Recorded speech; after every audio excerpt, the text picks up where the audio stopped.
Assalamualaikum warahmatullahi wabarakatuh. Eh, Nama kakak Muhammad Ridwan Farid dan di sini kakak akan mengajarkan mata pelajaran bahasa Inggris untuk adik-adik kelas 7 yang berada di SMP Muhammadiyah Palangkaraya. Untuk video kali ini kakak akan mengajarkan tentang singular dan plural noun atau kata benda tunggal dan jamak serta prepositions yaitu kata depan. Kita langsung saja menuju materi yang pertama yaitu singular dan plural noun. Ya, singular dan plural noun. Singular artinya just one atau hanya satu saja, hanya bendanya hanya satu. Contohnya yaitu one book artinya sebuah buku, one pencil artinya satu pensil, atau one tomato artinya sebuah tomat.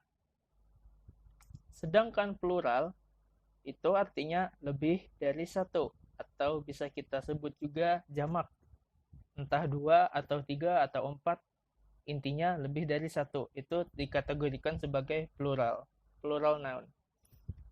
Nah, bagaimana kita mengetahui itu singular atau plural? Nah, biasanya di at the end of the noun we add s or es. Nah, jadi kita biasanya menambahkan s atau is di akhir kata bendanya untuk menyimbolkan kalau itu adalah plural noun. Contohnya seperti two books artinya dua buah buku, three pencils atau tiga buah pensil, dan four tomatoes, empat buah tomat.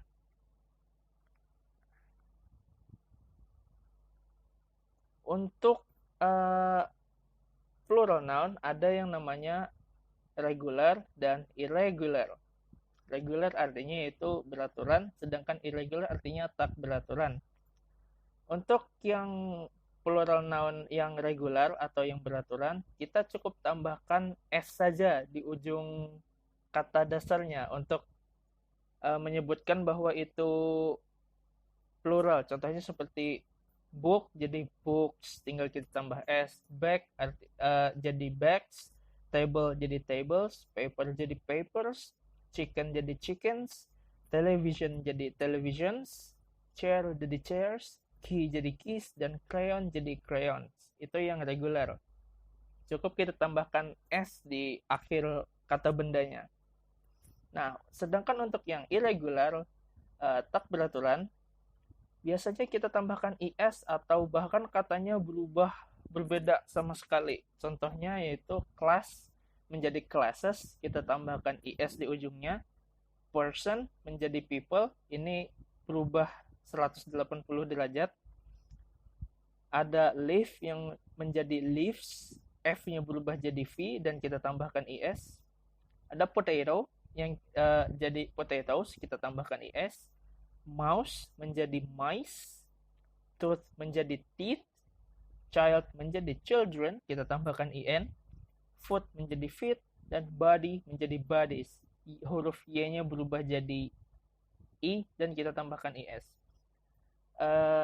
Sedikit saran dari kakak untuk mengingat regular dan irregular noun ini, inginnya kita semua itu menghafal kosakata yang banyak agar mengetahui masing-masing bentuk dari regular dan irregular noun-nya.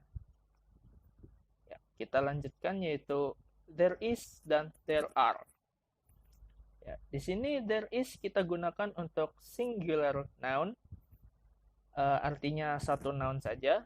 Contohnya yaitu there is one apple on the table. Ada satu buah apel di atas meja.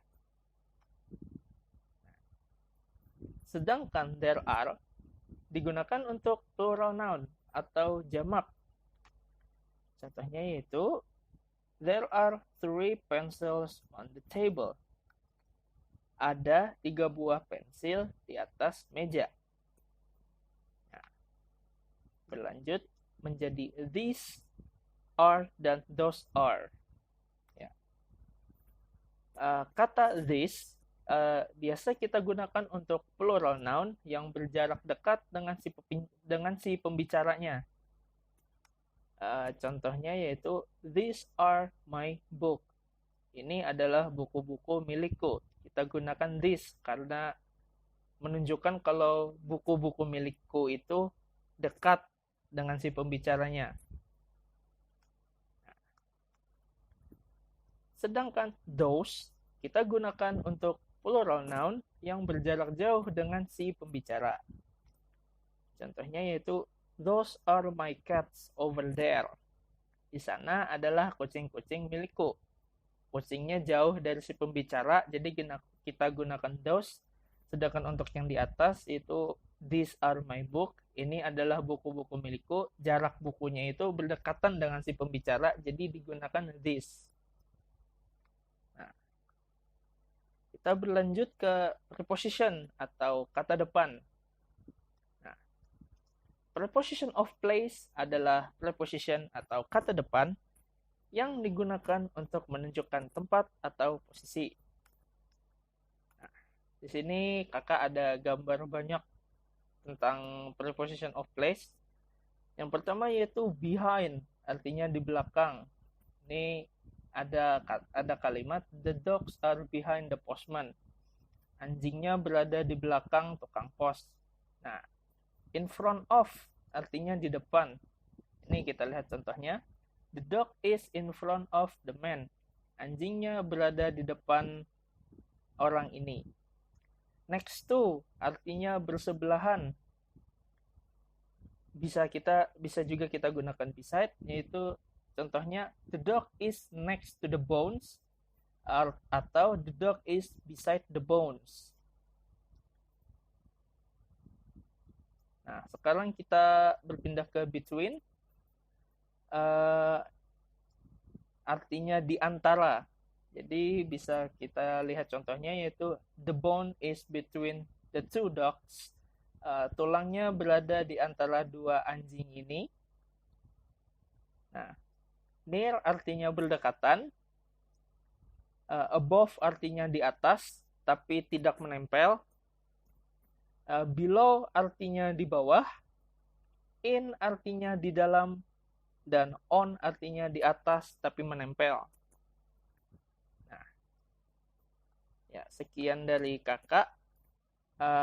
Kakak harap semua adik-adik semua bisa memahami materi preposition of place dan materi singular dan plural noun hari ini dengan baik dan benar. Terima kasih telah mendengarkan materi dari kakak. Wassalamualaikum warahmatullahi wabarakatuh.